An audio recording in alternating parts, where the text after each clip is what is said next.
बिस्मिल्लाहिर्रहमानिर्रहीम। उम्मीद करता हूँ व्यूअर्स आप सब खैरियत से होंगे। आज का जो हमारा लेक्चर है स्पेसिफिक रिलीफ एक्ट के हवाले से है और इसमें हम स्टडी करेंगे कि जो मूवेबल प्रॉपर्टी है उसका पोजेसन कैसे रिकवर किया जाएगा। इससे पहले जो सेक्शन 8 और 9 हमने स्टडी किया था उसमें हमने बात की थी कि जो इमूवेबल प्रॉपर्टी है उसका पोजेसन कैसे रिकवर किया जाएगा, और आज हम बात करेंगे यहाँ पे क्लॉज बी जो कि मूवेबल प्रॉपर्टी की पोजेसन के रिकवरी के हवाले से बात करता है। तो यहाँ पे सेक्शन 10 और 11 जो है वो डील करते हैं मूवेबल प्रॉपर्टी के पोजेसन के रिकवरी के हवाले से।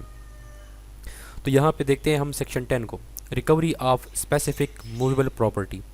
अगर कोई भी मूवेबल प्रॉपर्टी है स्पेसिफिक तो उसका जो पोजेसन है वो आपने कैसे रिकवर करना है। A person entitled to the possession of specific movable property may recover the same in the manner prescribe by the code of civil procedure. अब हम अगर सेक्शन 8 को देखें और सेक्शन 10 को देखें तो बिल्कुल यहाँ पे इनके जो डिफिनीशन है वो बिल्कुल यहाँ पे सेम है, लेकिन यहाँ पे वर्ड मूवेबल प्रॉपर्टी है और सेक्शन 8 में वहाँ पे इमूवेबल प्रॉपर्टी है। तो अब अगर सेक्शन 8 के तहत हम इमूवेबल प्रॉपर्टी के पोजीशन को क्लेम करते हैं या सेक्शन 10 के तहत हम यहाँ पे मूवेबल प्रॉपर्टी की पोजीशन को क्लेम करते हैं, तो यहाँ पे सबसे पहले जो है इंटाइटलशिप जो है वो साबित करना पड़ेगा, यानी मलकियत साबित करना पड़ेगा कि मैं ही इस मूवेबल प्रॉपर्टी का ऑनर हूँ, मालिक हूँ। तो अगर आप उसके मालिक हैं, आपके पास उसके डॉक्यूमेंट जो भी ऑनरशिप मौजूद है, तो आप उसके लिए कोड ऑफ सिविल प्रोसीजर के तहत जो है सिविल सूट दायर करेंगे और फिर कोड ऑफ सिविल प्रोसीजर के तहत जो भी आगे एक सिविल सूट का तरीक़ेकार है, जो स्टेजेस हैं, उसको फॉलो करके ये सूट जो है आगे डिस्पोज होगा और आप अपनी मूवेबल प्रॉपर्टी की ऑनरशिप को साबित करके आपको यहाँ इसका पोजीशन मिल जाएगा। अब सेक्शन 8 और 10 तकरीबन दोनों सेम है, लेकिन सेक्शन 10 जो है यहाँ पे इसमें दो एक्सप्लेनेशन मौजूद है। इन एक्सप्लेनेशन की वजह से सेक्शन 10 का जो दायराकार है वो बढ़ जाता है, यानी यहाँ पे सिर्फ और सिर्फ मालिक नहीं बल्कि ये दो यहाँ पे लोग हैं, ये भी मूवेबल प्रॉपर्टी के लिए केस जो है वो दायर कर सकते हैं। तो एक्सप्लेनेशन 1 में बात करते हैं कि a trustee may sue under this section for the possession of property of the beneficial interest in which the person for whom he is trustee is entitled। तो यहाँ पे एक्सप्लेनेशन 1 में कहते हैं कि जो ट्रस्टी है वो भी यहाँ पे इस सेक्शन के तहत वो पोजेसन के लिए जो मूवेबल प्रॉपर्टी है उसकी पोजेसन के लिए केस दायर कर सकता है, और ये ट्रस्टी जो दावा दायर करेगा इस सेक्शन के तहत ये पोजेसन किसका होगा, बेनिफिशियल इंटरेस्ट, जो इस प्रॉपर्टी में बेनिफिशियल इंटरेस्ट रखता है तो उसके लिए, उसके पोजेसन के लिए या ट्रस्टी जो है ये भी दावा दायर कर सकता है। अब ट्रस्टी कौन है, इसके जो डिफिनीशन है वो मैं ऑलरेडी सेक्शन 3 में एक्सप्लेन कर चुका हूँ। वहाँ पे हमने देखा था कि ट्रस्टी सिर्फ वो शख्स है कि जो सिर्फ फिड्यूशरी कैरेक्टर रखता है, यानी वो सिर्फ इस प्रॉपर्टी से दूसरों को फ़ायदा पहुँचाने के लिए यहाँ पे इसको होल्ड करता है, इस प्रॉपर्टी को होल्ड करता है।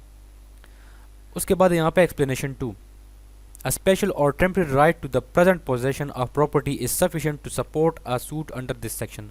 अगर किसी शख्स के पास कोई स्पेशल या टेम्प्रेरी राइट मौजूद है किसी भी मूवेबल प्रॉपर्टी के पोजेसन के हवाले से, यानी आर्जी तौर पर एक शख्स जो है एक प्रॉपर्टी का वहाँ पे उसके पास वो पोजेसर है, तो ये शख्स भी यहाँ पे इस मूवेबल प्रॉपर्टी के लिए केस दायर कर सकता है सेक्शन 10 के तहत। तो इसको एक्सप्लेनेशन 2 को समझने के लिए यहाँ पे एक इलस्ट्रेशन है। A warehouse keeper is charged with the delivery of certain goods to Z, which B takes out of A's possession। A may sue B for the goods। अब यहाँ पे A जो है ये वेयरहाउस का कीपर है, यानी यहाँ पे एक वेयरहाउस है और A जो है इसका यहाँ पे वेयरहाउस में जो भी सामान पड़ा हुआ है ये A उसका ख्याल रखता है, और जो भी उसमें जो गुड्स हैं, जो सर्टन गुड्स हैं, मूवेबल प्रॉपर्टीज़ हैं, ये इसने डिलीवर करनी है Z को।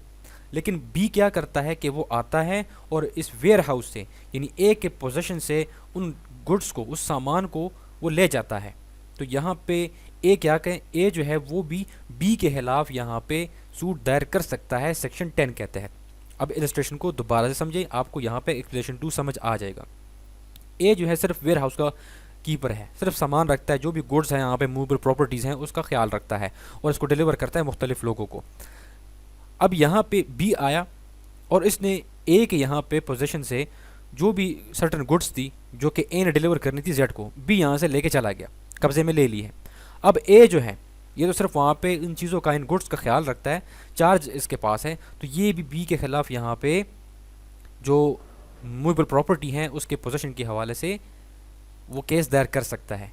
क्योंकि यहाँ पे एक्सप्लेनेशन 2 में कहते हैं कि एक शख्स जो है वो अगर टेम्प्रेरी राइट उसके पास मौजूद है पोजेशन के लिए, तो ये शख्स भी यहाँ पे सेक्शन के तहत दावा दायर कर सकता है। अब यहाँ पे आगे आ जाता है section 11, liability of person in possession not as owner to deliver to person entitled to immediate possession. अब यहाँ पे सबसे पहले मैं आपको एक एग्जांपल देता हूँ कि मेरे पास किसी की कोई भी मूवेबल प्रॉपर्टी है, किसी की गाड़ी है, किसी का मोबाइल है, या किसी का गोल्ड है, या कोई भी ऐसी मूवेबल प्रॉपर्टी है, वो मेरे पोजेशन में है लेकिन मैं उसका ऑनर नहीं हूँ।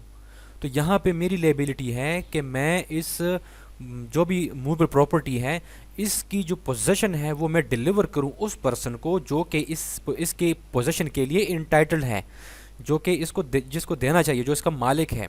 मैं तो ऑनर नहीं हूँ लेकिन मैं पोजेशन में हूँ, सिर्फ मेरे पास सिर्फ कब्ज़ा है। तो मेरी जिम्मेदारी है कि मैं इस मूवेबल प्रॉपर्टी को डिलीवर करूं जो इसका असल हकदार है, जो असल मालिक है। तो यहाँ पे सेक्शन 11 में कुछ ग्राउंड मौजूद हैं। यहाँ पे सिर्फ एक शख्स के पास पोजेशन है, वो उसका मालिक नहीं है, तो वो इस चीज़ को डिलीवर करेगा असल मालिक को। Any person having the possession और control of a particular article of movable property. यहाँ पे कोई भी पर्सन है उसके पास पोजेशन है या कंट्रोल है किसी खास मूवेबल प्रॉपर्टी का, सिर्फ पोजेशन में है, सिर्फ कंट्रोल में है उसके, of which he is not the owner. और ये शख्स जो है इस प्रॉपर्टी का, इस मूवेबल प्रॉपर्टी का ऑनर नहीं है, सिर्फ पोजेशन इसके पास है।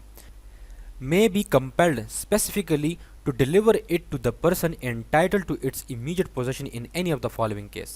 तो अब ये शख्स जो कि पोजेशन और कंट्रोल में है किसी मूवेबल प्रॉपर्टी का और ये इसका मालिक नहीं है, तो इस शख्स को कंपेल्ड किया जाएगा। अदालत इसको कहेगी कि आप जो है स्पेसिफिकली इसी प्रॉपर्टी को डिलीवर करें उस पर्सन को जो कि इंटाइटल्ड है यहाँ पे फॉलोइंग केसेस में। अब यहाँ पे ABCD यहाँ पे कुछ क्लॉजेस बताए गए हैं कि इन सूरत हाल में एक शख्स जो है प्रॉपर्टी का पोजेशन उसके पास है लेकिन वो इसका मालिक नहीं है, तो इसका जो पोजेशन है इस प्रॉपर्टी का वो इन फॉलोइंग केसेस में इसका पोजेशन जो है वो डिलीवर करेगा असल मालिक को।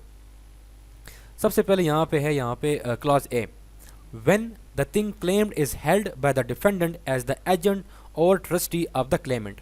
जो क्लेमेंट है, जो मालिक है, जो उसके पोजेशन जो है वो क्लेम कर रहा है, इस मूवेबल प्रॉपर्टी को क्लेम कर रहा है, तो इस क्लेमेंट का जो कोई आगे जो डिफेंडेंट है उसका डिफेंडेंट का कोई एजेंट या ट्रस्टी के पास कोई भी चीज़ जो है वो उसके कब्ज़े में है, तो ये जो एजेंट है या ट्रस्टी है ये उस क्लेमेंट को डिलीवर करेगा उस मूवेबल प्रॉपर्टी का possession.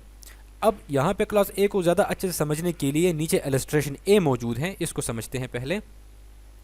A proceeding to Europe leaves his furniture in charge of B as his agent during his absence। अब A जो है वो यूरोप जाने लगा है और A का जो फर्नीचर है उस फर्नीचर का जो चार्ज है ये B को देता है बतौर एजेंट कि मेरी गैर मौजूदगी में मेरा जो फर्नीचर है आप इसका ख्याल रखो। अब B क्या करता है, विदाउट एज अथॉरिटी। अब B जो है वो तो एजेंट है A का। अब A की मर्जी के बगैर जो है A ने क्या किया, B ने क्या किया कि pledge the furniture to C। अब A तो चला गया यूरोप B को सामान छोड़ के, जो कि एजेंट है A का। अब B ने A की अथॉरिटी के बगैर, उसकी परमिशन के बगैर उस फर्नीचर को C के पास जाके गिरवी रख दिया। And C knowing that B had no right to pledge the furniture, और C यहाँ पे जानता है कि B के पास कोई ऐसा राइट नहीं है, कोई इसके पास ऐसा हक नहीं है, कोई इसके पास ऐसी अथॉरिटी नहीं है कि वो A का जो सामान है, जो फर्नीचर है, वो मेरे पास प्लेज करके रखें। एडवर्टाइज इट फॉर सेल, और C ने क्या किया कि इसकी जो एडवर्टाइजमेंट लगा दी सेल के लिए। C may be compelled to deliver the furniture to A for he holds it as trustee. तो यहाँ पे C के खिलाफ जो है वो मुकदमा किया जा सकता है कि आप इस फर्नीचर को डिलीवर करें A को, क्योंकि यहाँ पे ये A का ट्रस्टी था, जो B है वो इसका ट्रस्टी था। तो यहाँ पे आपको समझ आया होगा कि क्लॉज A में ये बात बता रहे हैं कि अगर एजेंट या ट्रस्टी के पास कोई भी ऐसी कोई मूवेबल प्रॉपर्टी पड़ी है तो एजेंट और ट्रस्टी को यहाँ पे कंपेल्ड किया जाएगा और उससे उस पोजीशन को लिया जाएगा और जो असल हकदार है उसको दे दिया जाएगा। आगे है class B, when compensation in money would not afford the Clement adequate relief for the loss of the thing claimed. अब जो भी मूवेबल प्रॉपर्टी है अगर कंपनसेशन में उसके जो है वो उसके वैल्यू को असर्टन नहीं करती, यानी कि वो एक एडिक्वेट मुनासिब रिलीफ नहीं है, इसका भी यहाँ पे सबसे पहले एग्जाम्पल देखते हैं, फिर इसको समझते हैं। यहाँ पे आ जाते हैं clause B. Z has got possession of an idol belonging to A's family and of which A is the proper custodian. Z may be compelled to deliver the idol to A.